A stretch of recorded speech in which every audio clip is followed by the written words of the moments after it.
Jean-Alphonse est l'invité de la matinale, il est le responsable du Centre de formation des musiciens intervenants, l'AFMI, il répond aux questions de Michel Voisin et des auditeurs de RNC Première. D'abord Jean-Alphonse, vous qui vous chargez de formation, formation de nos futurs profs de musique, on y reviendra.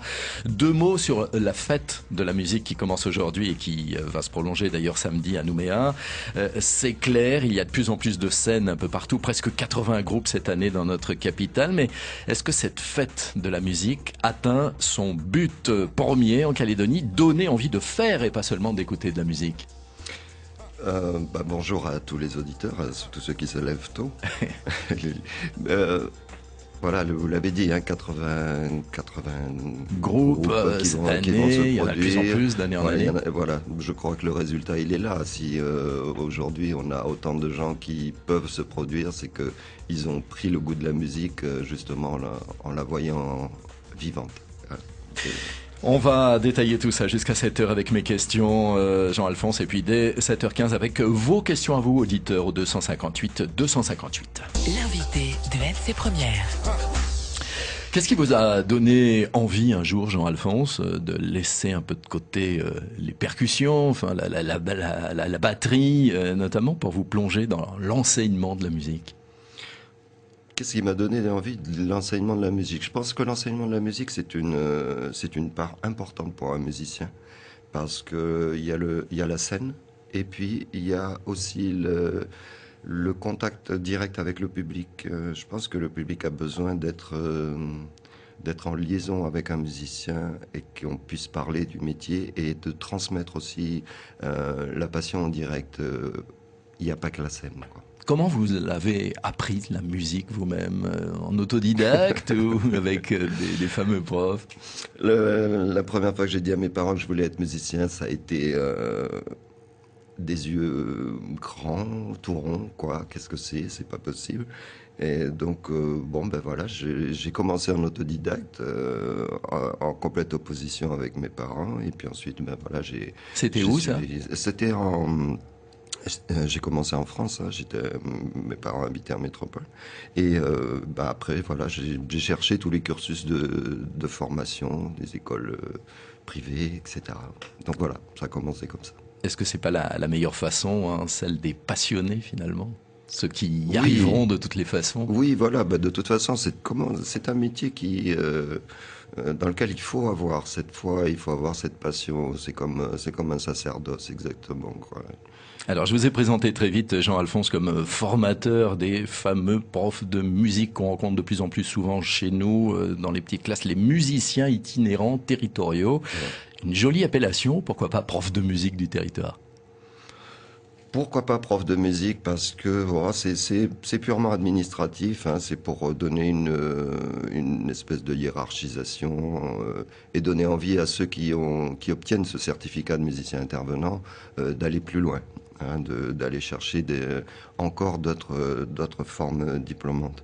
Mais juste un petit rectificatif, je m'occupe juste de la coordination de la formation, et au niveau de la formation, il y a beaucoup de gens passionnés qui sont présents sur ce poste. Alors, où peuvent-ils exercer ces musiciens intervenants? Ils peuvent exercer dans les antennes du conservatoire, dans les centres de pratique musicale comme ceux de Wailou, ceux de Puebo, Aridjawe. Ils peuvent travailler dans les maisons de quartier, enfin tous les endroits où on a besoin de personnes capables d'encadrer soit des groupes, soit des individuels. Et on enseigne les instruments classiques ou pas seulement? Principalement, hein, et ça on en est à 10 ans de la formation, donc sont principalement enseignés la guitare, le piano, la basse, la batterie. Et on a eu un élève qui a fait un peu de xylophone, mais bon, ça reste à la marge encore. Musicien, intervenant, territorial, MIT, c'est un métier d'avenir? C'est un métier d'avenir, c'est complètement un métier d'avenir. Pardon, j'oublie une chose, dans les instruments, il y a le chant, qui a une part très très importante. Enfin, tous les étudiants sont tenus de chanter. Voilà, il faut absolument. C'est le premier instrument, hein. C'est le premier instrument et le plus difficile. parce que c'est celui qui demande de travailler avec les tripes. Hein. Alors, c'est plus délicat. Alors votre association, l'AFMI, a un grand rôle dans la formation de ces musiciens intervenants territoriaux. De quelle façon vous intervenez? L'AFMI, sa principale mission, c'est d'abord, puisque nous nous sommes beaucoup implantés sur le terrain, c'est d'abord d'essayer de voir qui sont les musiciens qui sont susceptibles de pouvoir intégrer cette formation, parce que la Nouvelle-Calédonie possède quand même un formidable réservoir de musiciens, de gens qui ont une oreille incroyable, de gens qui jouent. Et puis qui disent à chaque fois, oui, bon, ok, moi je joue comme ça, mais je gratte un peu, mais c'est l'oreille, quoi, surtout. Et c'est ça qui est impressionnant. Donc, une fois qu'on a ciblé ces personnes-là et les personnes qui sont peut-être en rupture avec le monde scolaire et qui se retrouvent devant un échec parce que ils n'ont pas trouvé la chose. Ça n'a pas marché pour eux. Voilà, ça n'a pas marché. Il y a pas de.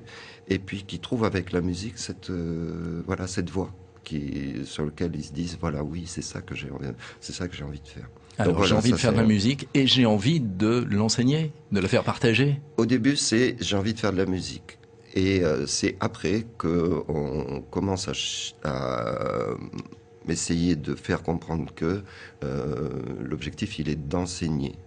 Et c'est là où on commence à avoir des gens qui vont arrêter la formation parce que c'est pas pour eux. C'est pas pour eux, c'est pas pour eux. C'est bon, sans critique. Hein, c'est tout simplement que pour enseigner, il y a beaucoup de choses. Il faut avoir envie de donner, il faut être capable de donner. Et puis il y a des timidités des fois qu'on n'arrive pas à dépasser, quoi.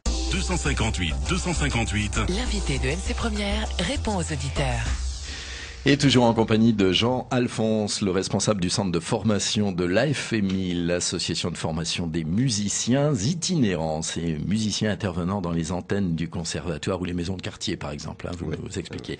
La formation que propose le territoire, c'est sur combien d'années alors? Alors, on va dire 4 ans. Il y a une première année qui est une année de prépa, qu'on appelle l'année de prépa, ce qui est assuré par l'AFMI. En fait, c'est ouvert aux personnes qui ont une pratique instrumentale, pas forcément de connaissances théoriques, mais qui ont une pratique instrumentale. Et là, ils vont apprendre tous les rudiments de la musique.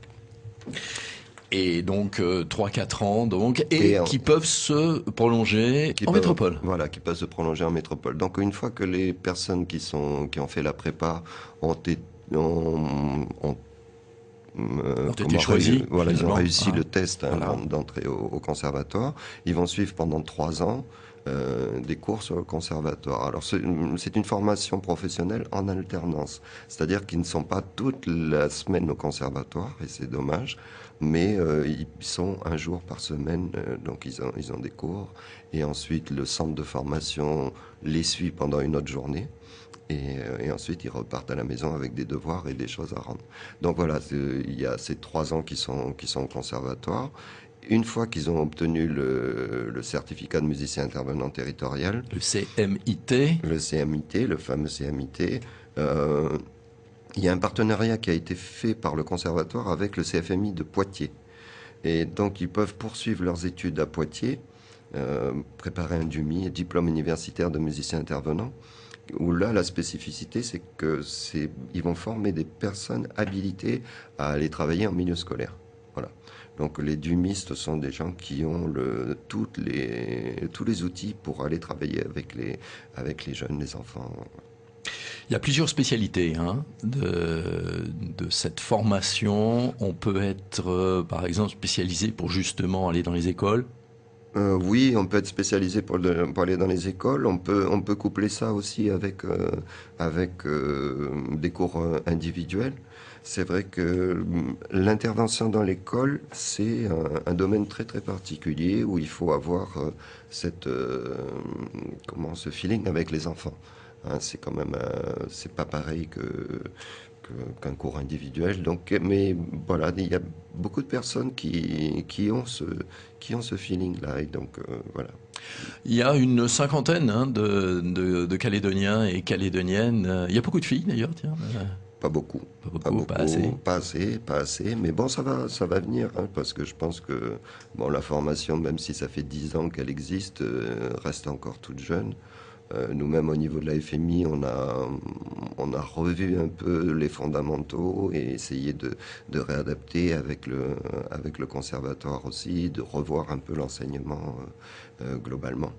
Donc voilà, maintenant... Une cinquantaine de jeunes, alors. Une cinquantaine de jeunes, et puis... Ils sont déjà formés. Ils sont formés, et puis je crois que dans la mentalité, ça y est, beaucoup de gens ont compris que c'était un métier. Voilà. Parce qu'au départ, c'était pas évident, mais maintenant, avec les antennes qui sont installées, les centres de pratique musicale et toute la dynamique musicale qui est en Nouvelle-Calédonie, ça y est, c'est un métier. Donc, c'est bien. 258 si vous voulez poser des questions à mon invité de ce matin, Jean-Alphonse, une association, l'AFMI, qui ne fait pas que de la formation de ces fameux musiciens itinérants. Vous gérez aussi les antennes décentralisées du Conservatoire de Nouvelle-Calédonie. Oui. Je voudrais juste faire une petite parenthèse, je vais juste faire un petit coucou à mon fils Maceo qui doit se réveiller et donc lui dire un petit bonjour. Oui, nous gérons les antennes toujours dans le cadre du partenariat avec le conservatoire. Et donc le conservatoire a compris qu'il ne pouvait pas gérer les antennes à partir des bureaux de Nouméa. Donc ils ont fait appel à nous pour qu'on mette en place au niveau des structures, donc avec des personnes sur place, un secrétariat, voilà, gérer tout l'aspect administratif et aussi pédagogique, le suivi pédagogique qui est important puisqu'il faut garder quand même une unité dans la formation et surtout cette fameuse formation continue, parce qu'une fois qu'on a obtenu le CMIT, la voie est ouverte pour aller beaucoup plus loin. Ça n'est qu'une étape, le CMIT. Alors, qu'est-ce qu'on y fait précisément dans ces conservatoires décentralisés ? Il y en a une dizaine, 9 exactement, oui, dont voilà. certains qui sont encore en préfiguration. Ils sont en préfiguration, bon, mais ça démarre. Alors, la spécificité quand même de ces antennes en décentralisation, c'est qu'elles abordent un répertoire de musiques actuelles.